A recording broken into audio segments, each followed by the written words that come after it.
Today, we're diving into something pretty wild. This idea that the language we use from movies has actually become the operating system for our own lives.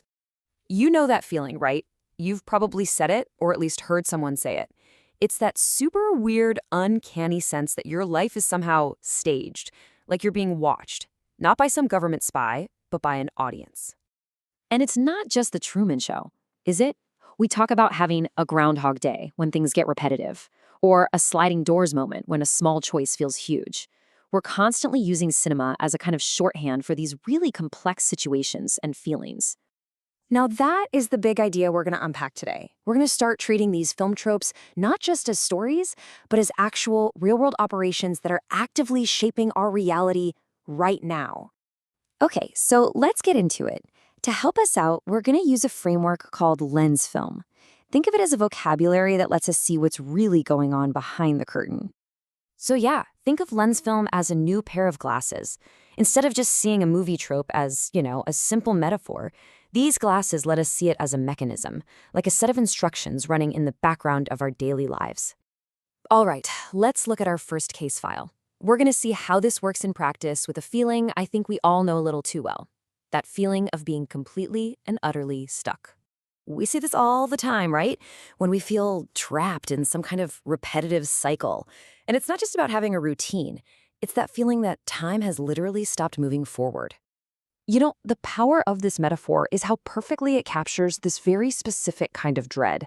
This feeling that no matter what you do today, the whole thing is just going to reset tomorrow and none of your actions will have any real lasting consequence. And this is where we see the actual mechanics behind that feeling.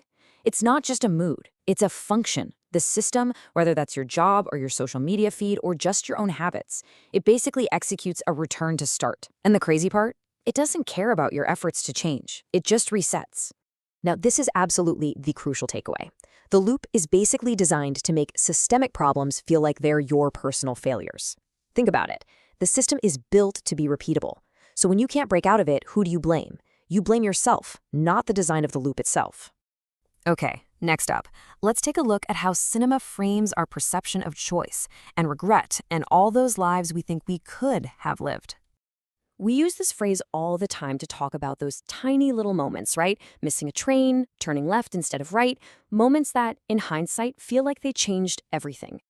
That film made this idea so powerful because it literally showed us both timelines playing out side by side.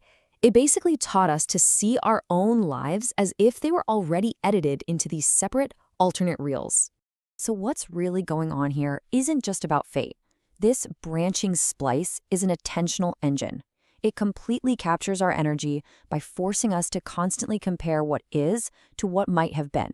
It turns our own past into this A/B test that we can never, ever stop analyzing. All right, let's move on to our third case and see how this whole framework explains that very modern feeling of being constantly and performatively watched.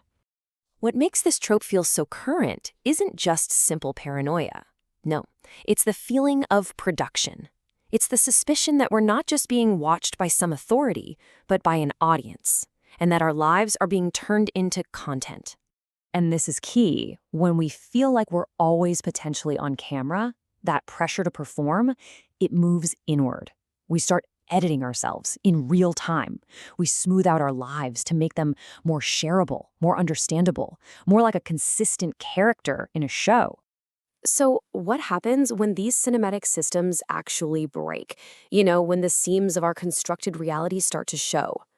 This slide highlights a really fascinating contrast. A glitch is subtle, right? It's that little moment of déjà vu that kind of exposes the editing table behind reality. But nuking the fridge, well, that's so over the top that it just completely shatters the story's own rules, and it breaks our trust in that world's logic. So, if these cinematic operations are just constantly running in the background and shaping our experience, is there any way to push back? How do we log out? And this chart really brings it all home. The big takeaway is that resistance isn't just about willpower or having a better attitude. It's a technical act. For the Groundhog Day loop, it means making a commitment so irreversible that it just can't be replayed. For the Truman Show, it's about carving out off-camera zones in your life. It's all about creating boundaries that the system just can't process. Ultimately, by recognizing these cinematic operations, we're not just critiquing movies anymore. We're actually gaining the tools to see the scripts we're all living by, and maybe, just maybe, learning how to write a brand new scene. So, what would that look like for you?